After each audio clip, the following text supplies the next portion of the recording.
All right, let's dive right in. We're talking about one of history's biggest, most baffling mysteries, the Indus Valley Civilization. This was a world of, unbelievable sophistication that just vanished. For thousands of years, it was like they never even existed.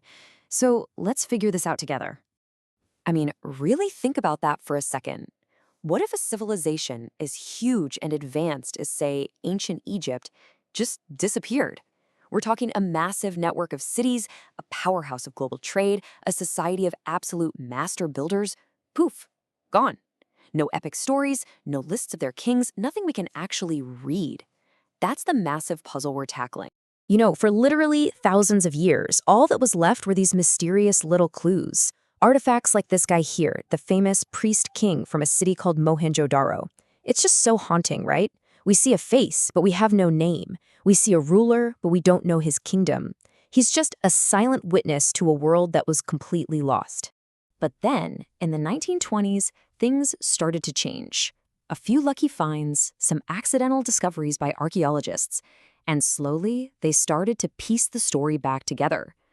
And what they uncovered was, well, it was mind-blowing. A civilization way older and way more complex than anyone had ever dreamed of. And the scale of it was just staggering. This wasn't some quick, flash-in-the-pan society. The Indus Valley Civilization, or the IVC as you'll hear it called, was around for more than 1,000 years. And its peak, this mature Harappan phase, lasted for 700 straight years. Think about that. 700 years of stability and incredible achievement. That's a ridiculously long time.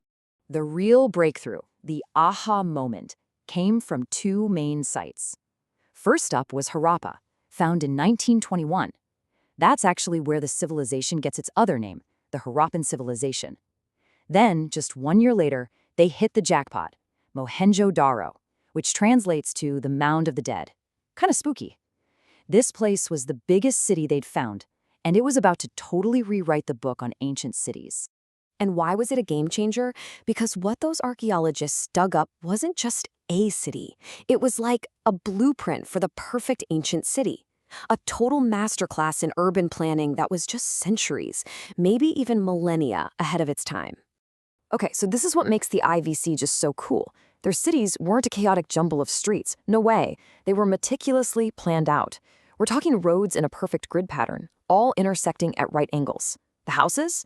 Built with standardized bricks, and get this, they often had their own private bathrooms and wells. And the whole city was usually split into two parts, a smaller, raised area called the Citadel, probably for important buildings, and then a much larger, lower town where most people lived. For the Bronze Age, this level of organization it's just absolutely mind-blowing. And if you want a perfect example of their genius, just look at how they handled water. They were masters. They built these huge public structures like the famous Great Bath at Mohenjo-Daro. It was this enormous pool built so perfectly that they even waterproofed it with natural tar. But you know what's even more impressive? Their city-wide drainage system. They had covered drains running under the main streets. That's a level of public sanitation that many places in the world wouldn't see again for literally thousands of years. Incredible. But here's the thing that really gets me, the standardization. Everything was so consistent. Take their bricks. They weren't just slapping mud together in any old shape. Nope. They all followed a super precise ratio, 1:2:4, height, width, and length. And the craziest part, you find these exact same bricks across a huge area, covering parts of modern-day Pakistan and India. That tells you there had to be some kind of powerful central system for organization and communication. It's just, wow. Okay, so we know they were absolute rock stars when it came to building cities. But what was it actually like to live there? What did people do all day?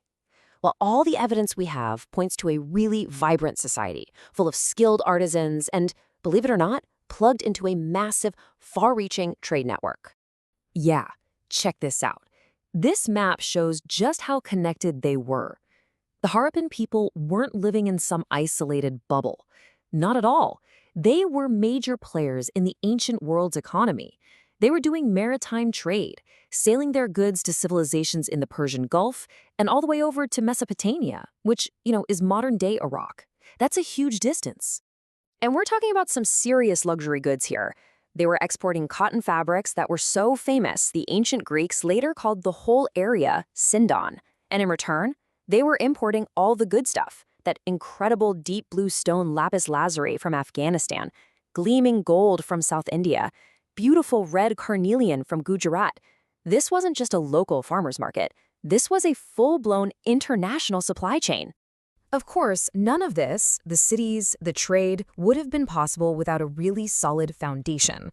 And that foundation was sophisticated farming. At a site called Kalibangan, archaeologists found a plowed field from 4,500 years ago. It's one of the earliest examples ever found anywhere in the world. They were using oxen to pull their plows and were even smart enough to grow 2 different crops at the same time. It was that agricultural surplus, all that extra food, that was the engine powering their amazing cities and their vast trade network. So let's recap. We know what they built, we know what they traded, we have a good idea of what they ate. But there is one enormous gaping hole in the story. One giant piece of the puzzle is completely missing. We can't read their writing at all.